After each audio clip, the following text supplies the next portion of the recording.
They never prepare you for the moment when you find out that the project everyone says doesn't exist does exist, and that it's you. It's Girl in Space.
Day 8 Mark 3:30, hour 23:04. It's been over 2,000 days now since you disappeared, and just a couple hundred less since Mom disappeared too, I guess. I wonder what the probability of that is. Both parents disappearing on completely unrelated occasions, within mere Earth years of each other. Well, in a more Dickensian scenario, it would probably be 100%, but I digress. It doesn't hurt as much to think about you now. That was a surprise, actually. I didn't think that would happen. I really thought it would just hurt that badly forever. But the pain has diminished into a dull ache that simmers and rankles in my heart instead of trying to burst it outright, which is good? Maybe? I don't know. I feel guilty that I can move on and you can't. That I'm here and you're not. I know it doesn't make any rational sense, but it's how I feel. And while the image of your face has started to fade, as much as I've tried to hold on to it, I can still recall your voice, if only because it's here on my recorder. One last living memory of you calling me your little bird while pushing me on the swing in the glass house. Don't fly too high now, little bird. You'd say that, though I think really what you wanted for me was the exact opposite. Speaking of the exact opposite, Mom was the other way. Always telling me I had unlimited potential and never allowing me to fully explore it. My memories of her are less rosy, let's say, than my memories of you. I hardly remember at all what she looked or sounded like. I just remember that she pushed me to perform and to succeed so hard. And yet I knew that somehow she was holding me back, keeping me from something, or keeping something from me. Also, she wasn't unkind, I guess, just blunt, straightforward. When the Cavatica's engines first began their slow slide toward inevitable failure, I remember she took me aside and explained exactly what would happen to our bodies as we asphyxiated and slowly froze to death. I remember you told her to stop. She told you to stop coddling me. She was always like that. I didn't necessarily want her to be, but she was. She was cold, rough hands and engine grease and smoke and vial after vial of blood lined up across the galley countertops. And you were sandalwood and orange slices and baby birds and plants sprouting up tender and new in the bright warm sun. Still, I didn't hate her. Not like I could have, or maybe should have. When your whole world is two people, it's hard, and unwise even, to excise half out of pettiness. I do remember that she made up for it when she sang. Somehow that made everything okay again.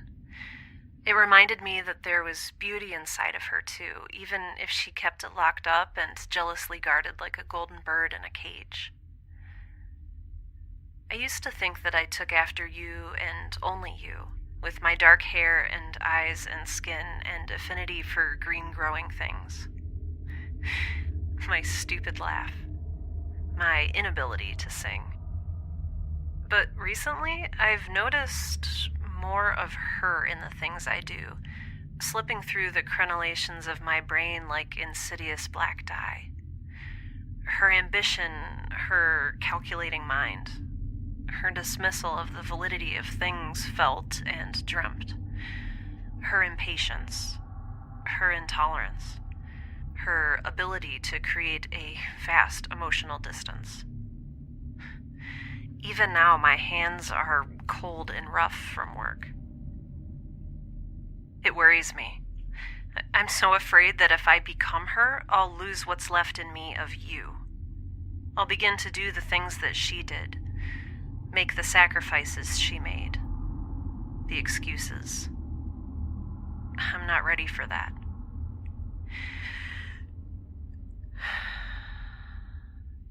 Anyway, happy birthday to me.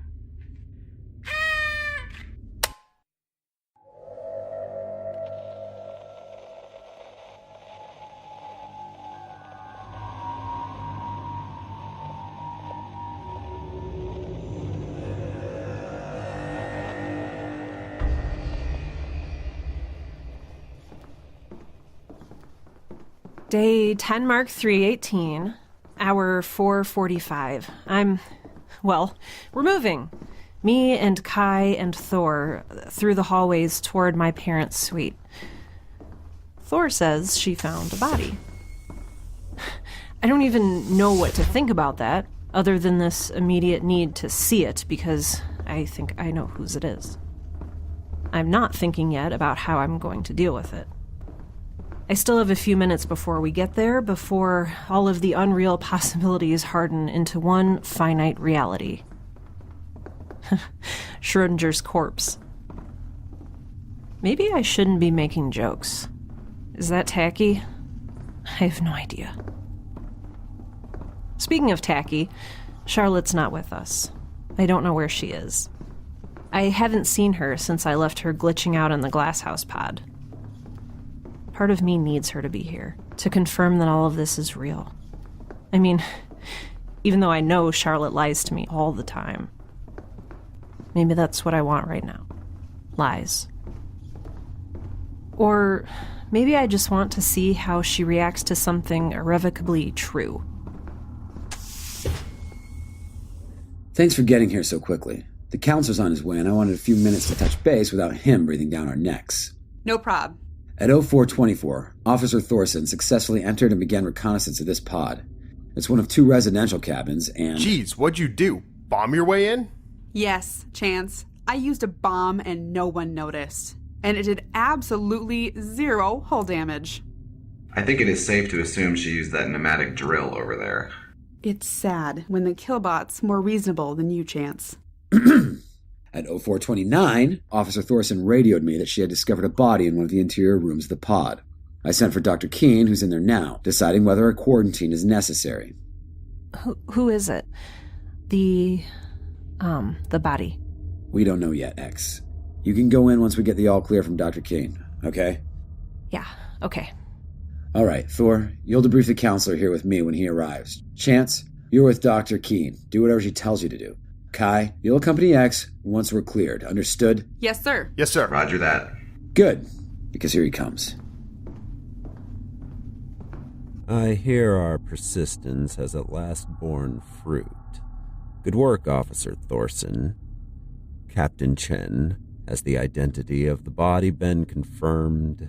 Did you just refer to a corpse as fruit? Not yet, Counselor. Dr. Keene is still running through the contingency manual and making her assessment.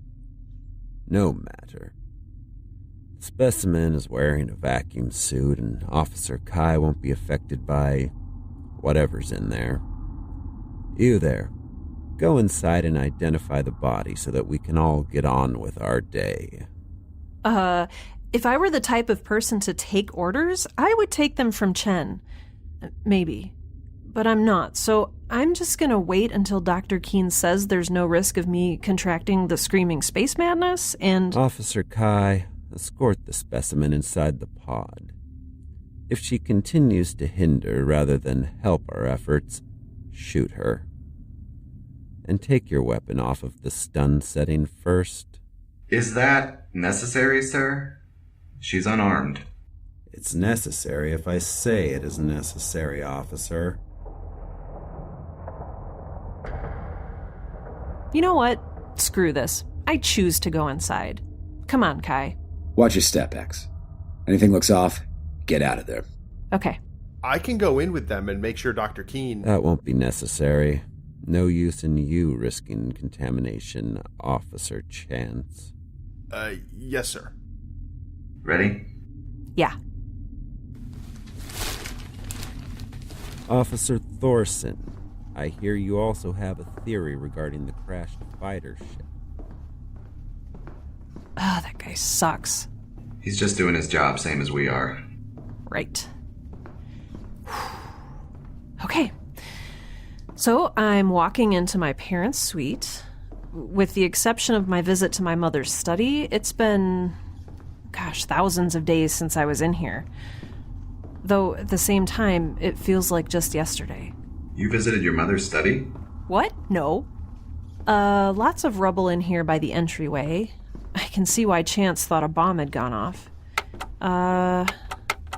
Again, no power in the pod, but the ceiling is lit by a thick layer of that bioluminescent fungi. And the walls are covered in vines and... Ow! Watch your step. Here.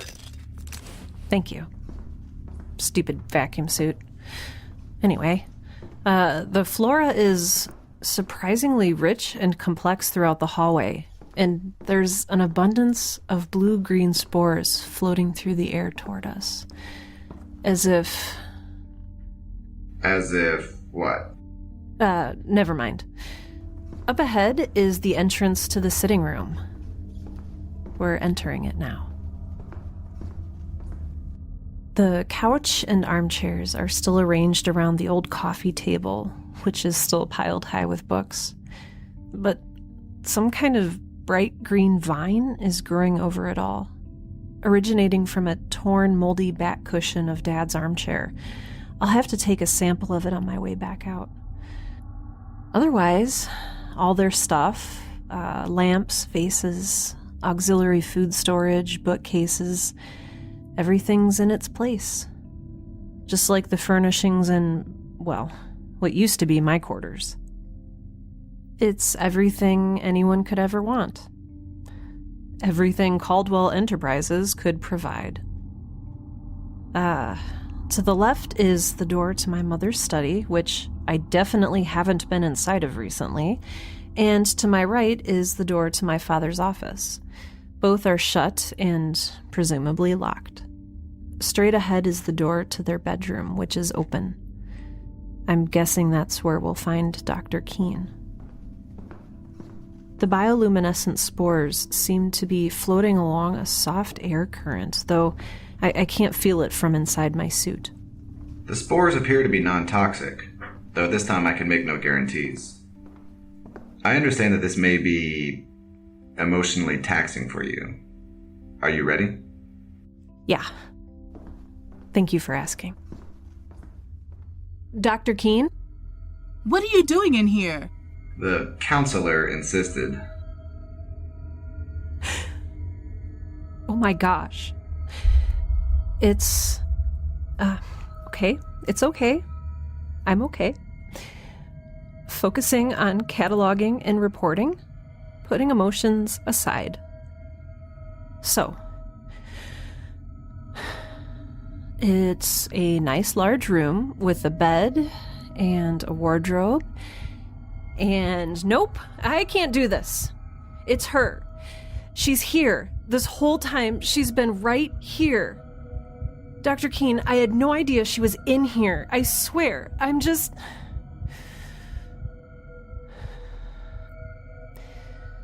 She's so still.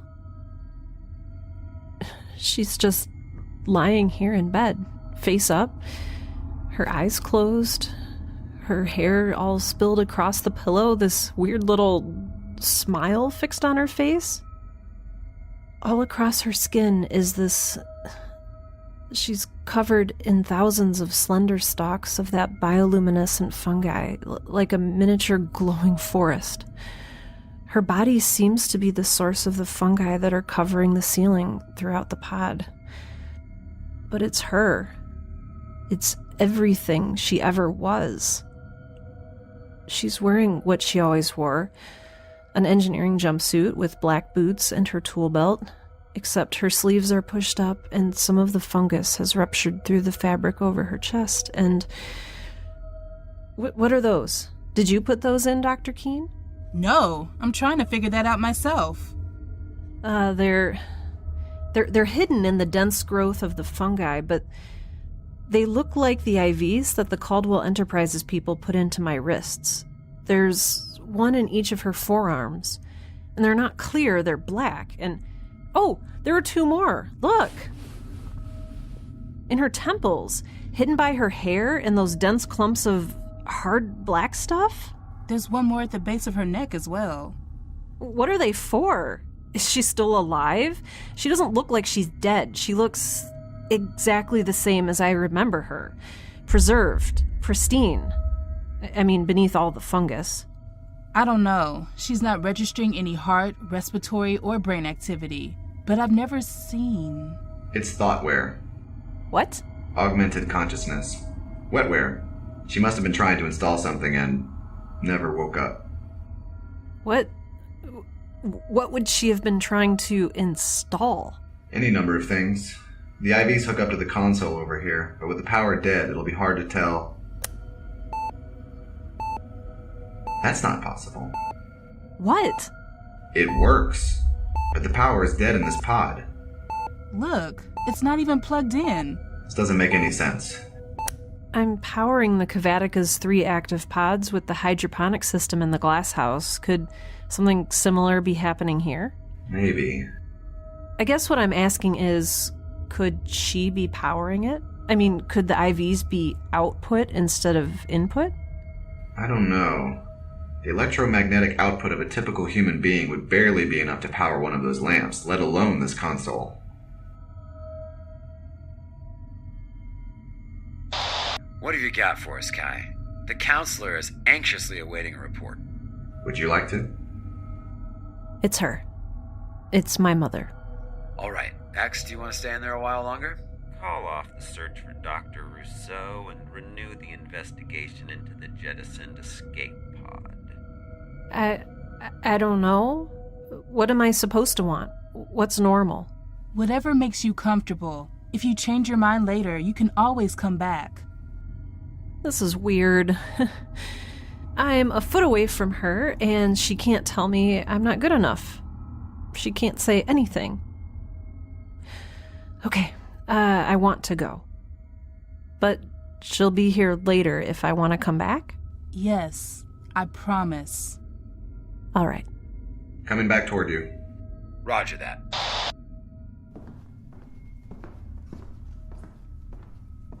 Hold on. I need a sample of this vine. All right.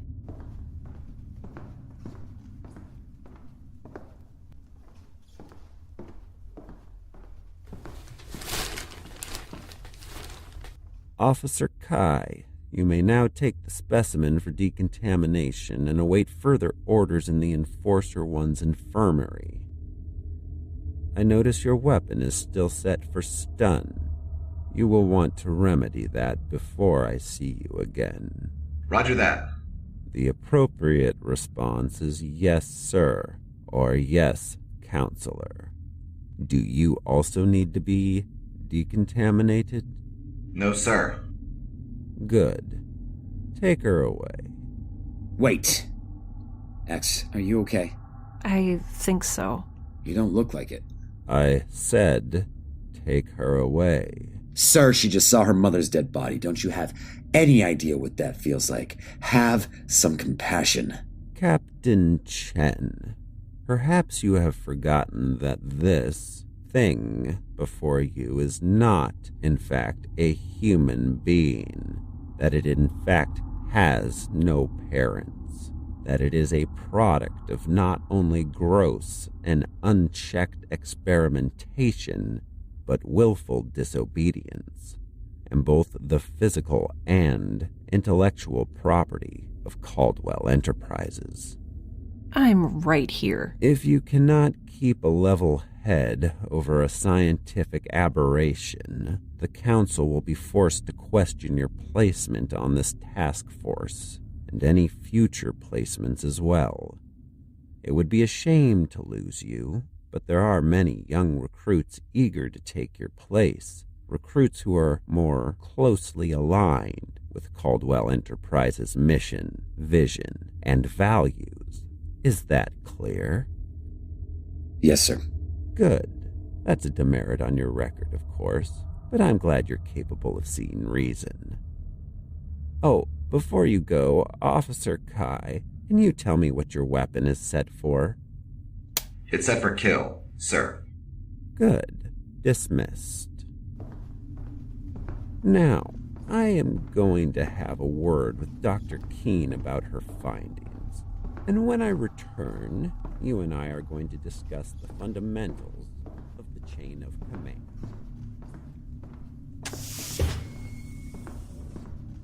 Scientific aberration.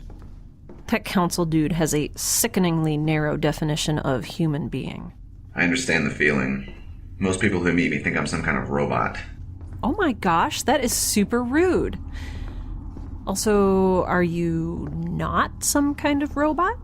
I am just as human as you are. Well, according to the counselor, I'm not human. Oh, right.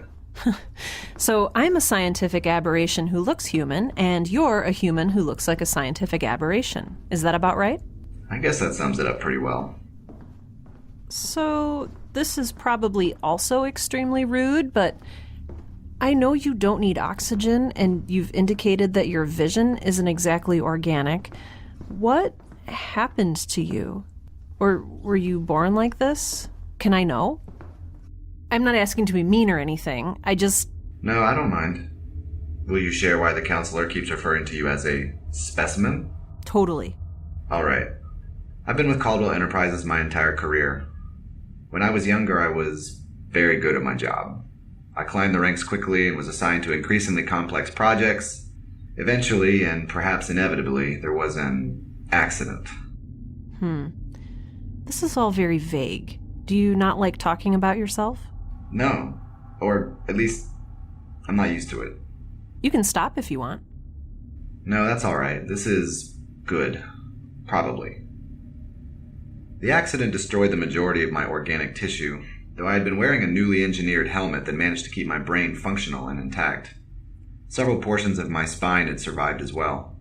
Caldwell Enterprises medics collected what they could find and housed the surviving pieces here, in this suit. Wow, that was surprisingly nice of them. I was a valuable asset, and the procedure wasn't exactly without price. What do you mean? Like, you miss having basic human sensory experiences? Yes, but also... What are you... Whoa. Sweet. Metal bones. Look at my wrist bone. What does it say? Oh, stamped into the metal? Property of... Oh. Wow. Is there anything that isn't? Not that I've seen. You can't just run around putting your name on things and pretending they're yours. I know a corporate entity that might disagree. Yeah, well, I disagree right back. That stamp doesn't mean anything if you don't let it. Neither does my tattoo. You know that, right? I'm not really sure you can reassign meaning to things at will like that. Caldwell Enterprises did manufacture my chassis. They do technically own me. Most of me. But I appreciate the sentiment. I observe and interpret the world around me. It's all any of us human beings can do. So what about your story? Well, it's not nearly as exciting as yours. You know how there's a whole drawer full of frozen goat embryos back in the glasshouse lab? Basically, there used to be a whole drawer of me's back there, too. I asked my mom one day where babies came from, and she just opened the drawer and showed me. There's a whole drawer of human embryos aboard the Kavatica? Used to be. And like the counselor said, our humanity is debatable. Why? What else could you be? A big old chunk of asexually derived genetic stock? A clone. Right. That doesn't mean you're not human. There are human clones. I don't know. Apparently, there was some debate as to the provenance of the embryos.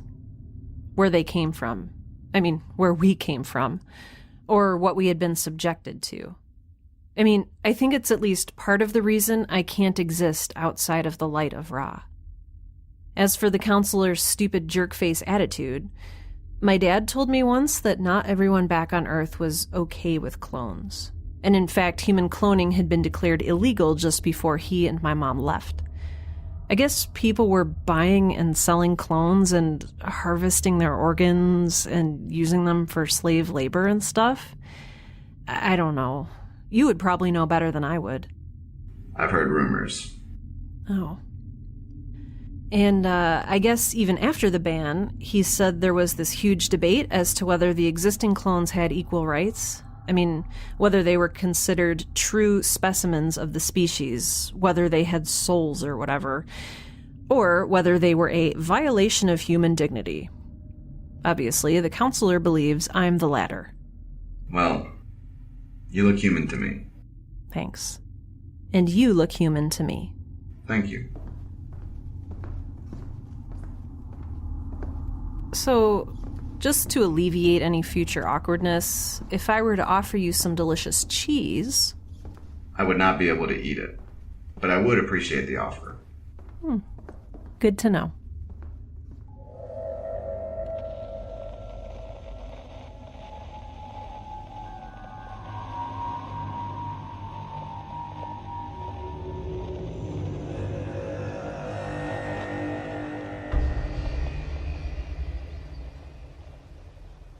Day 10 Mark 318, hour 1916. Okay, so Kai brought me aboard the Enforcer 1 for decontamination, but I'm back now, thankfully. Decontamination was unpleasant. And I don't really think I was contaminated with anything in the first place, but at least they didn't keep me away from the Kavatica long enough for me to get sick again, so yay! Either way, I'm back at my workstation now. That counselor dude sent orders that I'm supposed to be making double time on Ra, but I don't think he actually understands what it is I do, or he'd get that Ra is already healing way more quickly than I'd thought possible. In fact, I might be mystified if I didn't have so much other stuff on my mind. Anyway, I told Kai that I'm working on Ra, but really, I've just been running some background tests while focusing on a couple of other things. Don't listen for a second, okay, Kai? Roger that. So, I figured out the password to that data pad that I found in my mother's study. It wasn't hard, and you probably guessed it right away.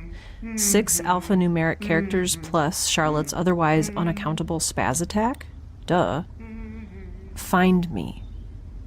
Now, I don't know if that means Charlotte knew I would find it, and that she wanted me to unlock it. Is that too much of a coincidence to be a coincidence? I don't know. I still haven't seen Charlotte, so I can't ask her. Not that she'd give me a straight answer anyway. But I digress. The reason I'm not more jazzed about unlocking the data pad is that all of the data inside is encoded. I've tried a couple of simple substitution ciphers, but no dice. It's not even written in an alphabet I'm familiar with. I'll keep working on it and report back when I know more. Hey, Kai, you can listen again. I mean, if you want to. You don't have to, of course. Roger that. In cheese-related news, the new Daisy embryo is all set up in the incubator. Though I think she was potentially affected by Ra's period of imbalance. It's hard to tell at this juncture, though, so I just set up a couple of extra monitoring parameters and will keep an extra close eye on her development. What else? Oh, yeah. I swiped samples of both the vine and the glowing fungus from your pod, and turns out they're both just boring old run-of-the-mill kudzu, or Puraria montana, and Panella stypticus. It's just weird that they were growing so abundantly in what had previously been such an oxygen-poor atmosphere. Though, relatively speaking, it's a lot less weird than most other things here on the Kavatica right now. Make of that what you will. Huh. I still feel like I'm forgetting something. A discourse on your emotional state after having discovered the body of your mother? Nope, that is not a thing I am dealing with right now. Oh. Bemoaning the presence of the Caldwell Enterprises personnel aboard what you had previously thought of as your ship? Right, thanks. So, yeah, I've been thinking, nothing gold can stay, right? But who's to say it was even gold to begin with? Or that there's nothing out there better than gold? I'm not naive. I know there's no such thing as the good old days. The Kavatica was falling apart long before the Caldwell Enterprises fleet arrived, and life will always have its problems. And wishing for a misremembered rose-tinted past is not only naive, but dangerous. I know the only way forward is forward. But what does forward mean? Do I even have a forward?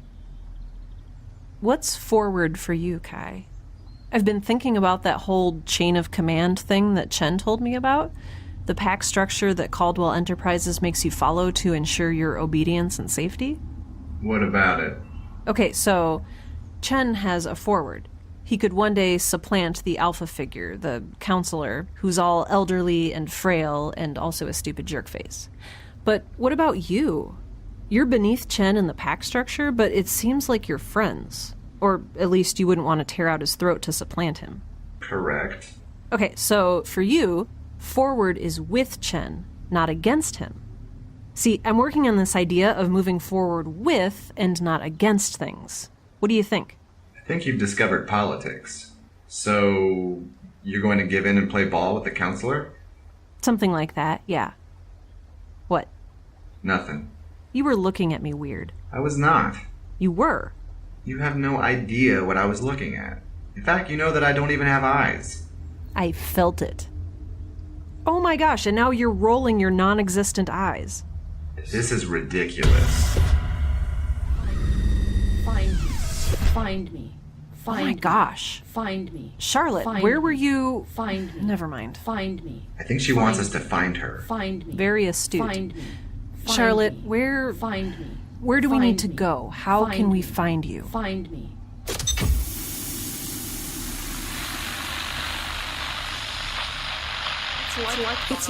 It's like I've been saying all along.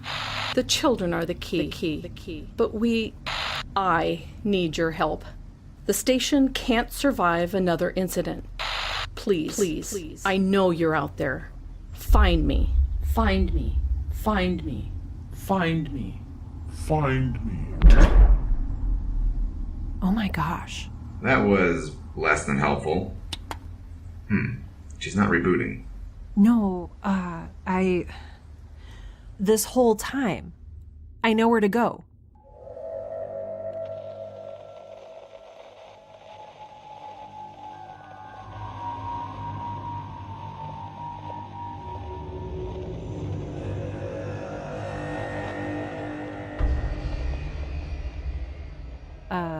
Where is she? Where's all the fungus? The bed is here, and that machine, but where is she? Kai, I'm not insane, right? No, I'm just as confused as you are. Hello? Dr. Keene? Can I help you? Is Dr. Keene around? She said I could come back and see my mother? Oh, yes, I'm dreadfully sorry. I don't know a Dr. Keene, but is there something I can help you with? Yeah. Where's my mother's body? Yes, I'm afraid I'm not at liberty to release that information. What? Why? You don't have the appropriate clearance code. Who says? Check your wrist. Delta Charlie 61894. There's your clearance code. Now where's the body? And where's Dr. Keene? Officer Kai, is it? I'm sorry, but your clearance code has been revoked. Excuse me? Your clearance code has been revoked. Now move along, please. This is a restricted area. I've been with Caldwell Enterprises longer than you've been alive. I am an Eckhart-level officer with 2 Medals of Honor and a Purple Heart. There's no possible way my clearance has been revoked. Here. Captain Chen? Yes, and unfortunately, Captain Chen has been relieved of his position on the RHEA Initiative Task Force. What? Yes, you may take up any grievances with human resources. This is insane. Where is she? Wait, X, don't. Tell me. Freeze. You are hereby under arrest for attempting to harm an operative of Caldwell Enterprises and, as the physical and intellectual property of said organization, any and all rights you may otherwise be privy to are forfeit. Wait. Officer Kai, stun and cuff her. It's not set for stun. Holy crap, Kai! What happened to no murdering? She's not dead, only debilitated. Her leg is on the other side of the room! As I said, she is only debilitated. She may go into shock when she regains consciousness, but the wound is more or less cauterized. Come on. Jeez, alright. Who was she? Who is she? A fixer from corporate. I don't know what that means, but I can guess. Are you gonna get in trouble for debilitating her? The fact that she's here means we're already in trouble. Ah, good. Well, where do you think they're holding my mother's body? On board the Enforcer 1, most likely. Think Chen is there too? Yes. Are we going to save him? Yes. Yay! Do I get a gun? No. Oh, come on. I'll keep it set for stun. No. But what if we run into danger? That is what I am for. For danger? Correct. Cool. Well, I'm here for a reason, and I say we need a plan that's more carefully thought out than let's rush blindly aboard the enemy ship. Or maybe not enemy, since you worked there. I'm assuming your employment is just as terminated as Chen's, but assuming is bad, so... Also, what do you think happened with Chen? Actually, never mind. Planning. Now is for planning. How many total people are in the fleet out there? Like, are we dealing with hundreds or thousands or... 18. Really? 18 people? That's it? Yes. Fighters are all AI, and most systems are optimized for a skeleton crew. Huh. Wow. Okay. The chain of command is a lot shorter than I thought. So, I'm not sure how to go about officially asking this, but want to mutiny with me? What do you think we've been doing? Kai, you there? I'm here, Thor. Go ahead. What's going on? We just got a notification that Chen has stepped down as commanding officer. We're supposed to report to the Enforcer 1 for debriefing and reassignment? I heard the same thing. Is Chance with you? Yeah. Good. Meet me at the Cavaticus cockpit pod before heading to the debrief, okay? Okay. And Kai, keep an eye out for the experiment girl. They said she went crazy and escaped custody or something. There's an order to shoot on sight. Copy that. See you soon. Alright. So before Thor and Chance arrive, how did you know Charlotte wanted you to find your mother's body? Because when I heard her voice like that... Kai, that was my mother's voice. Charlotte's been using my mother's voice this entire time.